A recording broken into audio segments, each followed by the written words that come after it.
guys! So, today nga, mag-aayos ako ng pangre-regalo ko sa mga katabi naming store. So, ayan. So, syempre, mga nagkakaedad na. So, ito yung binili ko, guys. Ayan. Inhaler. Tapos, yung mga ganito. So, imbis na kating ko yung binili ko, yung Epicacent, yung binili ko siya kasi mas mura siya doon. Tapos, alagyan din natin siya ng Chinese Red Tiger patch. Para kunwari, kesa yung salompas yung bilhin ko, ito na yung binili ko, guys. So, lalagyan natin sila. Tapos, bumili rin ako ng Christmas bag. So, parang siyang plastic lang nga pala siya.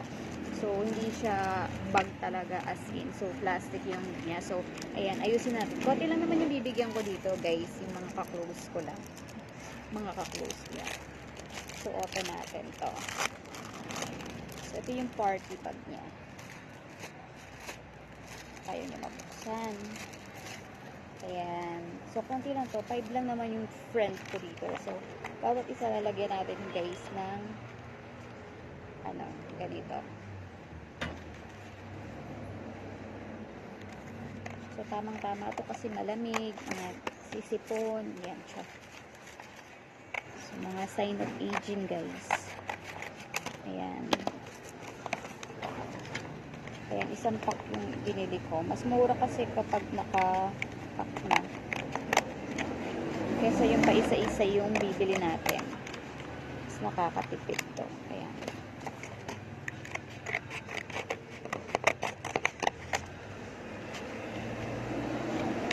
So, ayan. Tapos ilagay natin siya dito. Paano ba to?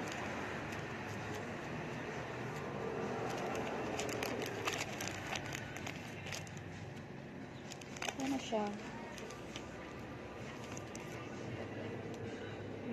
Ayan.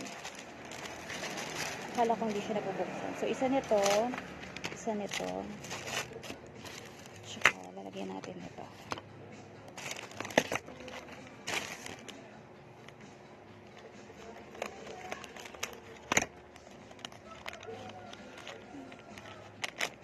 Ayan. So, lagyan natin ng tigda-dalawa. Ang bango.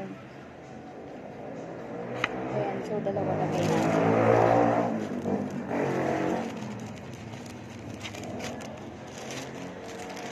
Ayan, so ayan, meron tayo isa.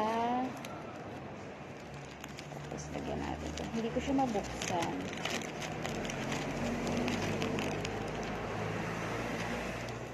Ano ba ito? Wait lang. Ayan, so nabuksan ko na isa-isa. Lagyan na ulit tayo nito. And then, lagyan lang tayo ng dalawa. Okay. Isa. Tapos lagyan lang tayo ng... So, dapat pala tig-iisa, hindi pala siya kakasya. Isa. Wait na. Lima kasi yung pagbibigyan ko, guys. So, ayan.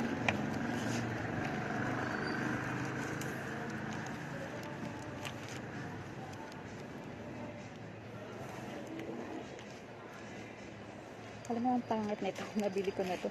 So, ayaw niya mabuksan. Super nipis niya kasi. Ayan. So, ito dalawa. Lagay na natin lahat. Lagay na natin ito. And then, isa. Ayan. Ito na yung aking Christmas party bag. So, ayan. Ayan. So, ito na yung papamigay ko sa Christmas. So, nire-ready ko na. Iiwan ko na lang siya dito sa shop. Yun lang, guys. Thank you for watching.